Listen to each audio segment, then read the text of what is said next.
tiến đến để hỗ trợ cho chúng ta. Việc làm của chúng ta ngày hôm nay là Hunger Strike for the Freedom of Trần Huỳnh Duy Thức. Nguyện đứng dậy.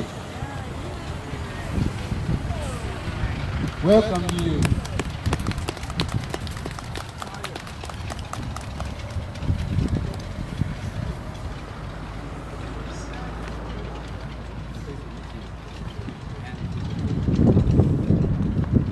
Okay.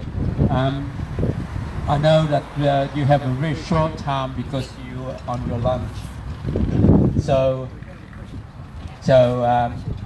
Actually today is Wednesday, 12th of September 2018.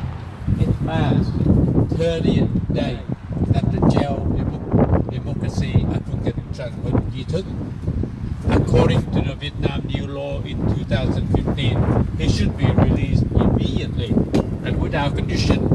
But instead, the Vietnamese communist regime pressure him into writing for mercy and for his release. But from day one, he has always declared his innocence. So today we come here on 12-hour hunger strike at the front of Parliament House because we want the freedom for Trần Huỳnh Duy Thức, and we want it now. But therefore, as you are aware, we are here to share Trần Huỳnh Duy Thức pain. We have another Claire O'Neill. Welcome. So to cut it short, we would like to express our really concern for his health, because he, with his condition and human being, 30 days is a very long time, and he's on 30th day. And even if he stopped now, he has to have some sort of long recuperating to be back to, cannot be 100% anyway. So I leave it to you. Please support us and please do something to save the man Trần Huỳnh Duy Thức. Thanks, Joachim. Welcome once again to Canberra, but regrettably you're here on a time, a very, very serious time, about Trần Huỳnh Duy Thức, a young engineer, a person who was 9 years ago was sentenced to 16 years in prison. And Joachim, you're right. You've spoken about he's under pressure to sign an agreement admitting his guilt, even though he's already been locked up for 9 years. Now, which is just completely wrong. And by the way, one of the reasons why he's on hunger strike at the moment is not for himself, because they want him to go into exile, out of the country. He's protesting the conditions of prisoners in Vietnam. Now, can I just introduce my colleagues with us?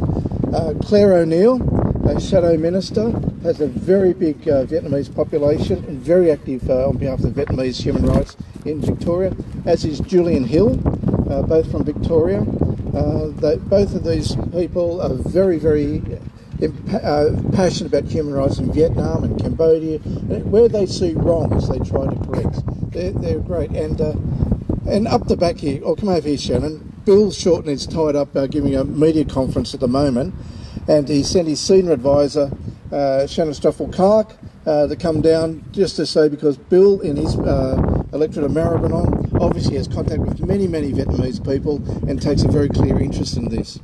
So we certainly stand with you. We think this is a very unjust treatment of this young engineer, a person who has shown commitment, and why we are particularly concerned about him, apart from this is an abuse of human rights, his hunger strike, his last 30 days is about standing up for the treatment of fellow prisoners. So this is a very, very significant thing that he's doing, very dangerous thing that he's doing, because his life's in the balance, and we're here to show that we care. So Joachim and Bo Khan, we've always stood with you on issues of human rights. We always will. We know that your organisation is there for the people in need. So thank you for inviting us to come down. Thank you for coming visiting Parliament House. Your message is getting through. Thank you so much. And as Chris has explained, my name's Claire O'Neill and I represent an electorate called Hotham, which is in the southeastern suburbs of Melbourne. And one of the biggest communities in my electorate is in Springvale, where some of you may be from or have relatives from if you're not from Victoria. And I have this huge privilege of representing thousands and thousands of Vietnamese Australians. And it is a privilege because for you here and for so many of my constituents, you've come from Vietnam, often not wanting to leave your home country, but come here and showed the most extraordinary dedication to Australia. And we're so grateful for that. And I see it everywhere I go in my community, whether it is these wonderful children of Vietnamese heritage who embrace that opportunity of education so much, or whether it's my other constituents who understand what it's like to come from a country where you don't have access to free world-class healthcare. And I just want to thank you for that contribution that you make. Now, one of the things that Chris and Julian and I do, and Bill, of course, as representatives of big Vietnamese communities, is we try to stand up for the issues that you are passionate about. And I know from speaking to Vietnamese people who I represent in the federal parliament, it's really gut-wrenching for them to be here in Australia and having the opportunity to make a better life, but often to have friends and relatives and countrymen back in Vietnam who are suffering so greatly. And one of the really disturbing trends that we see in a lot of Southeast Asia is that sometimes human rights abuses are actually getting worse over time and not better. And I think we saw a period of time where things might have improved a little bit in Vietnam, but what my community tells me is that there are big issues in Vietnam at the moment, very big issues. And the one that you are here today to draw to our attention is emblematic of that. Next week, we are going to welcome a big delegation of Vietnamese community leaders from around Australia to speak with the Parliament about broader human rights issues. And Julian and Chris and I have been very involved in making that happen, and we really want you and the leaders of your community to come into our Parliament and to share more information about what's happening in Vietnam. We are passionately concerned to make sure that your issues are at the top of our political agenda. And I know for lots of Vietnamese Australians, there are lots of things you're concerned about: health, education, employment, the normal things. But what is going on in that country that many of you fled after the Vietnam War is crucially important. Crucially important to you, so it's crucially important to us. So I'd like to thank you for being here. Come on. Did I say that right? Not quite right. I need to work on my accent, I think. But I really am grateful, and Julian and Chris and I are all really grateful for those of you that have made the trip a long way or from near or far to be here to share some of the story with us. And thank you for being here, and it's very humbling to be a representative and to be able to speak about these issues in the nation's parliament. Thank you, and I'll hand to Julian. Thank you, Chris, Claire, community leaders and everyone who has taken the time out of your days and lives to come to the Parliament to bring this message. I agree with what has been said, so I won't repeat that. I'll just add a couple of very short comments. Claire and I could not imagine the communities that we represent without the contribution over 40, 50 years of so many wonderful Australians of Vietnamese heritage that have come here and made our country better. Claire and I share the suburb of Springvale in the federal parliament, where the Vietnamese culture is everywhere. I actually visited Vietnam in July. I was in Hanoi on an official parliamentary delegation, and I met with very senior political leaders from Vietnam, including from the National Assembly, political parties, ministers, government and so on. And I was the only Labor member of Parliament. There were 3 Liberal members of Parliament. But in a number of the meetings, I insisted on raising the issues of human rights and the treatment of people. It was not easy to do so because, as you would imagine, it was not a popular thing to raise. But I felt it was important, as Claire said, in representing so many people of Vietnamese heritage, to speak up for human rights and the fair treatment of people. I also made clear in raising that ultimately the political system in Vietnam is a matter for Vietnam. We're a democracy. We think that people should be able to choose their government, but that is not our argument with Vietnam at the moment. That is the Vietnamese government's business, how Vietnam is governed. but the point that Australia must keep making, and also to our friends in the Vietnamese community and Vietnamese government, there are some good people doing good work there. They should not be scared of having these debates and being open with people and improving the treatment of prisoners or other people speaking out in Vietnam. There is no reason to be scared of those kind of discussions, and you can treat people better and can improve human rights whilst continuing to see a stable society and see Vietnam develop. And so it's important that we understand that as Australians we can speak up on these issues whilst understanding that there are differences with Vietnam. And the final thing I'll say is some of the senior political leaders in Vietnam raised with us concerns that there were too many protests by the Vietnamese Australian community, and there was a flag burning, and this was very disrespectful, and we really needed to stop these kind of activities and pass laws. So I very gently explained that we're Australian and we share a set of values where you do speak up for things, and I could assure them that if we tried to tell people like you not to come here and protest, all that would happen is there would be bigger protests, because that's an Australian value. So I thank you for your contribution to Australia, but for having the courage to turn up and speak your mind and represent what is right, and we'll stand with you. Thank you.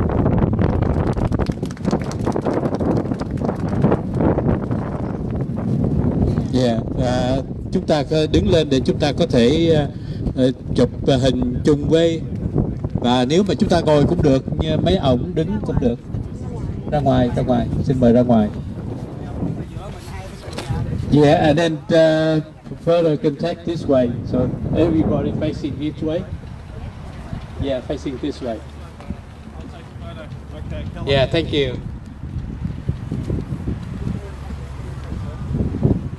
Could you send something to me? I get you. Not email, but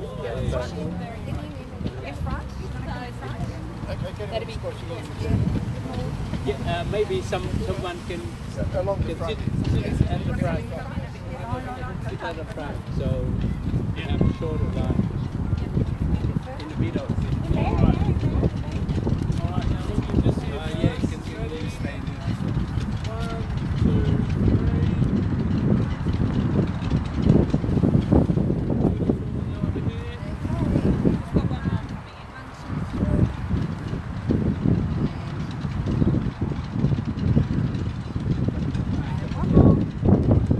3. Ai bên mình chụp không? Có ai của mình chụp không? Tại vì nếu mà mình không có thì nó mất. Would you like to come in too, so you can have a picture with us? Please, everybody, please.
Thank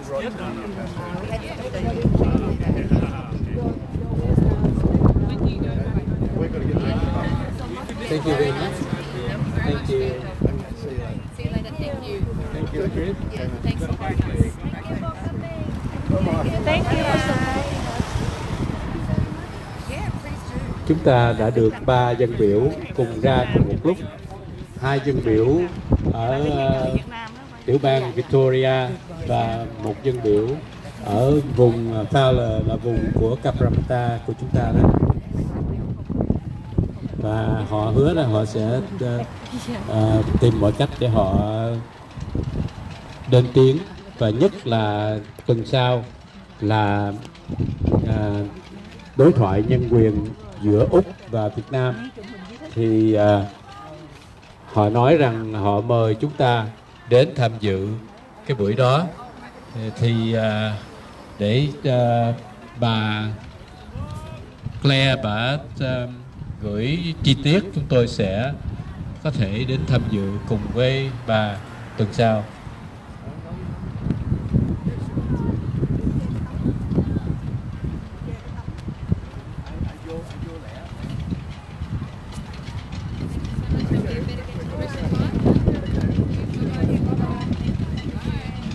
Bye bye. Thank you very much. Ông Chris hay cho biết rằng không phải là họ ăn lunch mà là họ đang ở trong buổi mà trả lời các câu hỏi của Quốc hội, chứ không phải là ăn lunch, không phải là ăn cơm trưa. Thì do đó có nghĩa là họ đã bỏ đi cái số giờ mà họ phải nói chuyện ở trong Quốc hội, thì họ ra đây nói chuyện với chúng ta.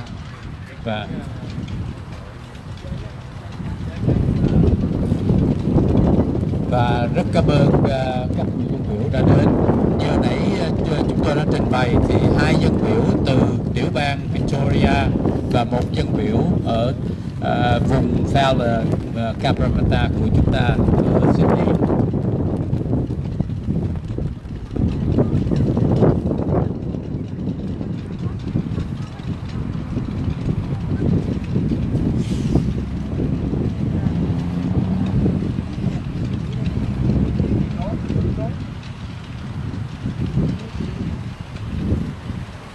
Bây giờ thì trên đường dây điện thoại từ quốc nội, chúng ta đang nói chuyện với các chính giới Úc tại đây với 3 dân biểu mà chúng ta đã vừa nghe. Thì bây giờ một người mà cũng là một nhà đấu tranh dân chủ, cũng là một người trí thức mà đã bị từng cầm tù chỉ vì yêu nước, đó là nữ luật sư Lê Thị Công Nhân có đôi lời với chúng ta và cũng như về vấn đề của anh Trần Huỳnh Duy Thức trong ngày hôm nay. Xin mời Lê Thị Công Nhân. Hiện nay một số đồng hương tại Úc Châu vì lo lắng cho tình hình của anh Trần Huỳnh Duy Thức cho nên đã đi về Canberra trước tiền đình Quốc hội của Úc, và chúng tôi đã vừa nói chuyện với các chính giới Úc. Thì về vấn đề của anh Trần Huỳnh Duy Thức, xin Công Nhân có thể cho vài lời cái sự suy nghĩ, cái cảm tưởng của Công Nhân về việc anh Trần Huỳnh Duy Thức ạ. Xin mời em. Thưa toàn thể bí thư, anh Trần Huỳnh Duy Thức là một trường hợp đặc biệt. Anh đã phải chịu một án tù nặng nề tại cái thời điểm mà cái vụ án của anh của anh Thức xảy ra vào năm 2009. Đó là cái vụ án 16 năm. Và anh vì vụ án với anh Thức là 3 người khác là các anh Lê Thăng Long, Lê Công Đức và Nguyễn Tiến Trung, thì những người đó với một cái mức án nhẹ hơn hẳn, và họ đã đều hết án tù và đã được thả ra. Thì tại cái thời điểm Việt Nam vào cái năm 2009, khi đó thì tôi đang ở trong tù, và có thể nói cái vụ án của anh Trần Huỳnh Duy Thức của những người bạn ấy là vụ án chính trị lớn nhất của Việt Nam tại thời điểm đó. Và những người trong cái vụ án này bị nhà cầm quyền vu cho những cái tội rất là khủng khiếp, đó là âm mưu lật đổ chính quyền. Thì họ đều là những trí thức, những doanh nhân rất là thành đạt ở trên xã hội. và những cái việc làm của họ thì khi mà nhà cầm quyền người ta công bố để vu khống cho họ những cái tội lỗi khủng khiếp đó, thì chúng ta thấy đều là những cái tiếng nói của họ bất đồng chính kiến với nhà cầm quyền, và họ đã cất lên cái tiếng nói của mình một cách rất là ôn hòa bằng những cái bài viết thể hiện cái tư tưởng, những cái khát khao, những cái yêu cầu của họ là đất nước Việt Nam này phải có tự do, dân chủ, phải có nhân quyền được đảm bảo. Thậm chí là họ còn gửi những cái bài viết và hoàn toàn không có một cái hành vi gì của họ mang cái tính chất là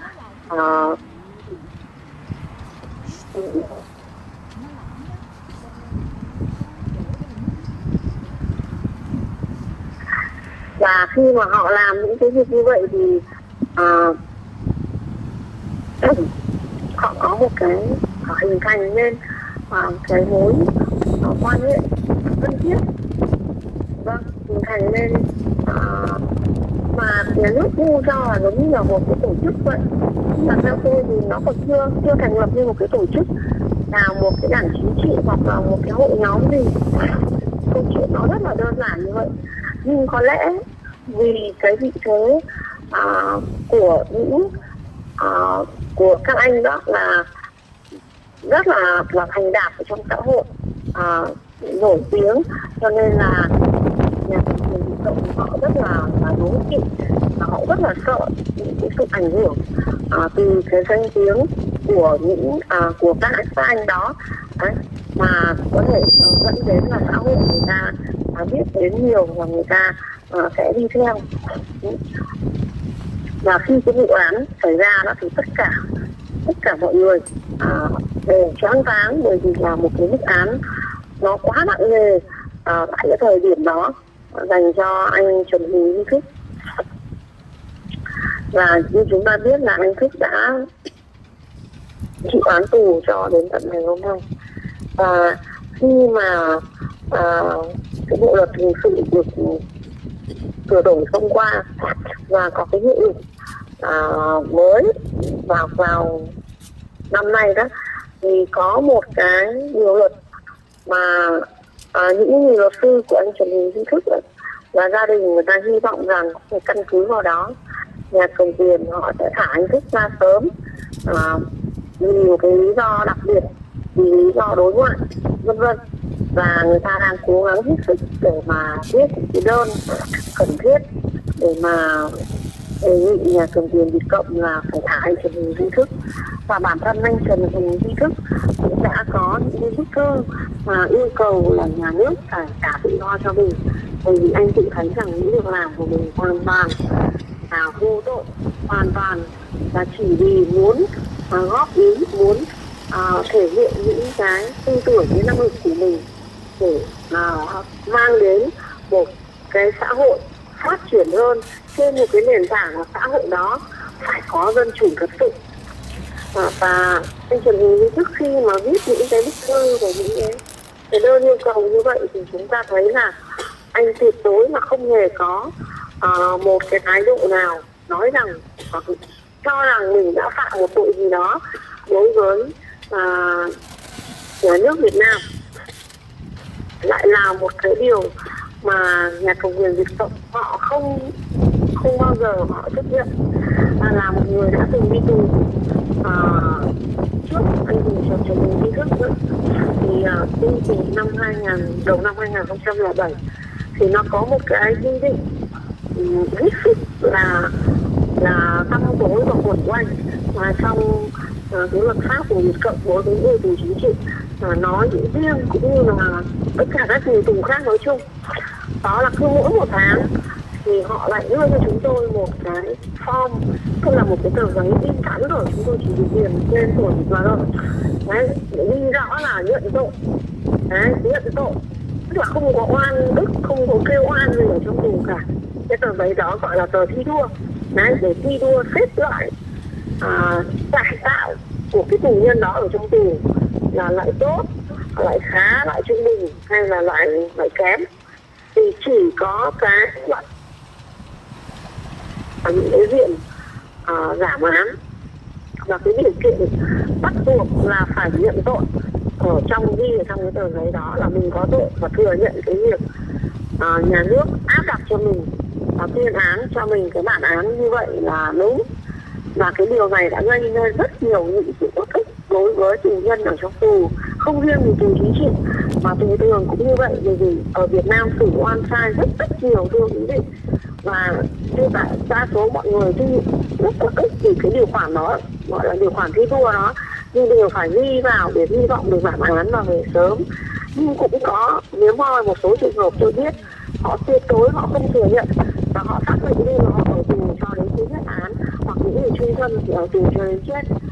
Còn riêng trường hợp của tôi thì tôi không thể nào mà so sánh cái án tù của mình với án tù của những người khác, bởi vì khi tôi đi tù thì đã có một cái, nó lại là một cái điểm rơi rất là đặc biệt trong cái lịch sử của phong trào đấu tranh dân chủ ở Việt Nam. Nếu mà tôi tính theo hiểu biết của tôi, tính từ năm 2000 cho đến tận bây giờ, thì cái thời điểm đó Việt Nam đang rất là khao khát, rất là phấn khởi, bởi vì là được tham gia vào bên tổ chức thương mại thế giới WTO, và đã được đứng ra để tổ chức những cái hội nghị thượng đỉnh rất là lớn như APEC. Và người Việt Cộng thì họ rất là đề cao những cái câu chuyện hình thức như vậy để họ khoe khoang, họ mị dân ở trong nước về cái gọi là vai trò vị thế của Việt Cộng của chiến trường quốc tế. Thì tôi đã đi tù ngay đúng cái thời điểm đó, cho nên là tôi nghĩ là vì như thế mà cái trường hợp, cái vụ án của tôi và anh Nguyễn Văn Đài thì có một mức án có thể nói là rất là thấp trong suốt cái lịch sử của phong trào đấu tranh dân chủ Việt Nam. Và tôi chỉ chịu cái mức án có 4 năm tù của phiên phúc thẩm và sơ thẩm, thì tôi hoàn toàn không có một cái sự thay đổi nào về thái độ của mình. Nhưng không hiểu sao là lại được giảm đi bớt 1 năm, ở trong bản án là còn có 3 năm. Và tôi đã đi tù cho đến trọn vẹn cái bản án của mình, không được giảm một giây phút, một ngày nào. Đấy, và với một cái bản án ngắn như vậy thì tôi cảm thấy rằng mình hoàn toàn cảm thông và hiểu được cái nỗi nhọc nhằn, cái nỗi cực khổ của một người ở trong tù là như thế nào. Và hơn thế là những cái sự oan ức của những người tù chính trị khi mà họ đã được sinh ra và sống ở trong một cái đất nước chịu sự cai trị độc tài tàn khốc nhất trong lịch sử nhân loại, đó là sự cai trị độc tài của cộng sản. Một cái thứ mà tôi tin chắc rằng là ở những cái chế độ như là phát xít, hoặc là những cái nhà nước, những nơi mà các cái lực lượng Hồi giáo cực đoan đóng quyền lên những cái tên độc tài khác, thì những thể chế độc tài khác không thể nào mà so sánh được với độc tài cộng sản. Bởi vì độc tài cộng sản là độc tài toàn trị và họ cai trị bằng bạo lực và độc tài. Cho nên tôi cũng thường nói với những nhà nước, những cái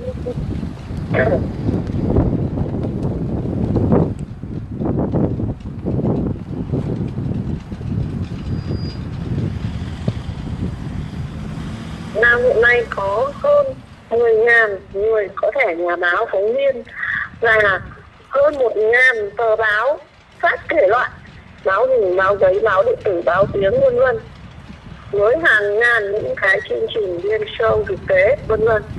Nhưng tất cả đều không có một cái chương trình nào là của tư nhân một cách trọn vẹn được. Đấy, cùng lắm là những chương trình liên kết, tức là nhà nước nắm quyền cấp giấy phép và là chủ của cái giấy phép để cái chương trình đó đưa cho một phía tư nhân nào đó định kiện mà thôi. Bên cạnh đó là việc xuất bản và in ấn ở Việt Nam hiện nay cũng vậy. Việt Nam thì hoàn toàn không có một nhà xuất bản tư nhân nào, và tất cả những cái giấy phép để mà xuất bản đó, cho dù là đưa cho cho phép một cá nhân được xuất bản, thì cái giấy phép đó cũng hoàn toàn do Đảng Cộng sản người ta quyết định cấp phép.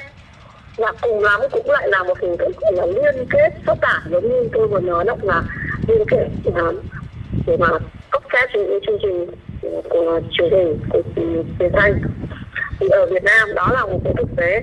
Hàng mấy chục năm nay, sau khi Việt Nam tham gia vào các cái tổ chức quốc tế rất là lớn, thậm chí liên quan đến tự do dân chủ nhân quyền, ví dụ như Công ước của Liên Hợp Quốc về nhân quyền, Công ước của Liên Hợp Quốc về chống tra tấn, vân vân và ban giao hoàn toàn với Mỹ một cách bình thường. Sau năm 1995 đến nay là 24 năm, thì tình hình về tự do dân chủ ở Việt Nam vẫn chỉ là như vậy. Một con người cũng như là một tổ chức, một cá nhân hay một quốc gia, thì một con người nếu như không được nói lên cái tiếng nói, cái suy nghĩ của mình, tức là quyền tự do ngôn luận một cách an toàn tối thiểu, thì liệu có thể nói rằng cái đất nước đó có một sự phát triển nào về nhân quyền hay không, về dân chủ hay không? Tôi khẳng định là ở Việt Nam không hề có những điều đó. Và chính vì vậy tùy vào mức độ phản kháng của mỗi một cá nhân và cái trình độ, cái tầm ảnh hưởng của mỗi một cá nhân bất đồng chính kiến với nhà cầm quyền ngay trong những cái vấn đề cơ bản là tự do ngôn luận ngay đã thôi, thì người đó rất có thể bị nhà nước chụp cho quy chụp cho những cái tội lỗi khủng khiếp và kết họ vào những cái mức án hết sức là tàn khốc, thậm chí có thể nói là hủy diệt cả cái cuộc đời và tương lai của họ ở phía trước, chứ không cần thiết là phải bằng những hình thức tử hình. Và cái trường hợp của anh Trần Huỳnh Duy Thức đến nay là một trong những cái trường hợp phải chịu mức án dài nhất và oan ức nhất. Tôi nói là một trong, bởi vì gần đây thì ở Việt Nam lại có thêm một người nữa chịu một mức án 20 năm tù. Đó là anh Lê Đình Lượng, một người công giáo ở tỉnh ở Vinh, ở Nghệ An, Việt Nam, là một người đấu tranh vì môi trường, bảo vệ môi trường cho người dân Việt Nam, rất là nổi tiếng trong cái vụ việc phản kháng chống lại việc một cái khu kinh tế của Formosa chuyên để sản xuất thép và các loại sản phẩm khác, gây ô nhiễm rất là lớn cho biển và đất của miền Trung Việt Nam. Bên cạnh đó thì gần đây ở Việt Nam tất cả những người tù chính trị thì đều bị chịu một mức án rất là nặng nề so với trước đây, đều từ khoảng 9-10 năm và trở lên cho đến 12-13 năm. Ngay cả những người đang nuôi con nhỏ thì cũng phải chịu những mức án rất là nặng nề như vậy, như là chị Trần Thị Nga phải chịu mức án 9 năm tù, và chị Nguyễn Ngọc Như Quỳnh phải chịu mức án 10 năm tù. Tôi đều quen biết những người bạn này. Có một số thì tôi chưa được hân hạnh quen biết trực tiếp ở ngoài đời, ví dụ như Trần Huỳnh Duy Thức, lúc đó tôi đã đang ở trong tù, khi anh Thức trong tù, nhưng qua tìm hiểu thì tôi tin chắc, tôi khẳng định rằng những việc làm của họ là những việc làm cất lên tiếng nói của mình, thể hiện cái lòng yêu nước, yêu mến dân tộc quê hương của họ, và mong muốn cho người dân Việt Nam được phát triển một cách thực sự, một cách bình thường, trên một cái nền tảng là họ phải được có dân chủ, có quyền tự do ngôn luận, có quyền lập cộ, quyền biểu tình, và tất cả những điều đó đều là những cái quyền rất là cơ bản của cái mà chúng ta vẫn gọi là nhân quyền. Là một con người thì phải có quyền làm người, và quyền làm người cơ bản nhất trước tiên đó phải là quyền tự do ngôn luận. Thì tôi vẫn nói, nếu nói đến tự do và không có tự do ngôn luận thì đừng nói đến tự do, vì tự do ngôn luận là linh hồn của tất cả những người con người còn lại, và cũng là phương tiện để thực hiện những cái quyền con người khác. Và những người anh em, những bạn bè của chúng tôi, những người dám cất lên cái tiếng nói bất đồng chính kiến của mình với cái cách cai trị độc đoán dã man để đạt thành quyền diệt cộng, thì họ đang phải gánh chịu những bản án khủng khiếp như vậy. Nhưng trường hợp của anh Trần Huỳnh Duy Thức thì hiện nay anh Thức đã có một cái cuộc tuyệt thực kéo dài hơn là chính anh ấy tuyên bố là đầu tiên anh ấy tuyên bố sẽ tuyệt thực 10 ngày, nhưng bây giờ thì anh ấy đã quyết định kéo dài cái cuộc tuyệt thực đó cho đến ngày hôm nay. Thì anh ấy đã trước đây vài hôm thì anh ấy đã được gọi điện thoại về cho gia đình. Và theo chúng tôi hiểu đó cũng là một cái cách nhà tù tiền trại tù họ cho phép như vậy cũng chỉ để mong là gia đình của anh Thức sẽ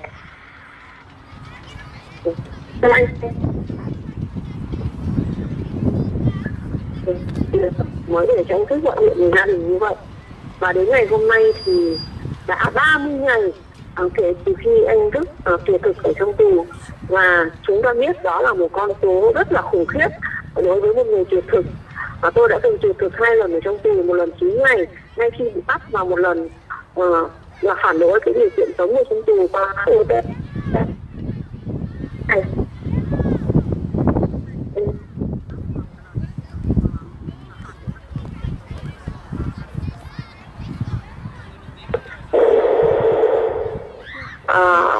mong tất cả những người quan tâm, những người mong muốn đất nước Việt Nam, dân tộc Việt Nam được sống trong một môi trường dân chủ, chúng ta nhớ đến, chúng ta biết ơn những người đã cất lên tiếng nói của mình trong một môi trường sống độc tài như vậy. Họ đã can đảm, quả cảm, họ đã ngay thẳng cất lên tiếng nói của mình. Bởi vì dân chủ không phải là đòi riêng cho một người. Khi bạn đòi dân chủ là bạn đã đòi cho tất cả những người xung quanh, cho tất cả đất nước, cả một cái môi trường pháp luật ở đó. Chúng ta rất mong là những người yêu mến, những người biết ơn những lịch sử rồi cũng sẽ ghi nhận những chuyện như vậy. Những người đã đấu tranh cho tự do dân chủ của Việt Nam, chúng ta sẽ cầu nguyện và chúng ta sẽ làm tất cả những gì có thể. Em xin phép được kết thúc cái livestream ở đây. Thì phái đoàn cũng đã gặp và thả tự do ngay lập tức cho những người tù chính trị, 3 người dân biểu trong quốc hội Úc, người ta đã đến để gặp gỡ phái đoàn cũng chính là một cách để nhà cầm quyền Việt Nam họ có thể tồn tại, họ tham có gia thể trong các cuộc điều trần nhân quyền Việt Úc vào tháng tới. Thì cả quốc tế phái đoàn sẽ tiếp tục tuyệt thực cho đến 9 giờ tối nay. Tôi sẽ tiếp tục cập nhật thông tin, hình ảnh dân tộc chứ không phải của riêng một người nào. các bạn. Xin cảm ơn mọi người đã quan tâm theo dõi. Xin cảm Đúng ơn như vậy, và xin cảm ơn nữ luật sư Lê Thị Công Nhân. Và chúng ta sẽ cùng nhau cầu nguyện và làm việc, hỗ trợ tất cả mọi thứ để làm sao thứ nhất, chúng tôi đã nói lên với các nhà chính giới Úc là lên tiếng lập tức để biết tình trạng của anh Trần Huỳnh Duy Thức, và để mà có thể cho bác sĩ hay là thả anh ra lập tức, không có điều kiện. Và cũng như tất cả những người tù nhân lương tâm khác, xin rất mong ơn trên sẽ phù hộ cho chúng ta. Xin cảm ơn nữ luật sư Lê Thị Công Nhân rất là nhiều đã chia sẻ những tâm tình của mình về vấn đề anh Trần Huỳnh Duy Thức và những người tù nhân chính trị, tù nhân lương tâm tại Việt Nam. Xin cảm ơn và cầu xin ơn trên cũng che chở cũng như giúp cho gia đình công nhân cũng được mọi sự bình an. Xin cảm ơn ạ. Xin kính chào.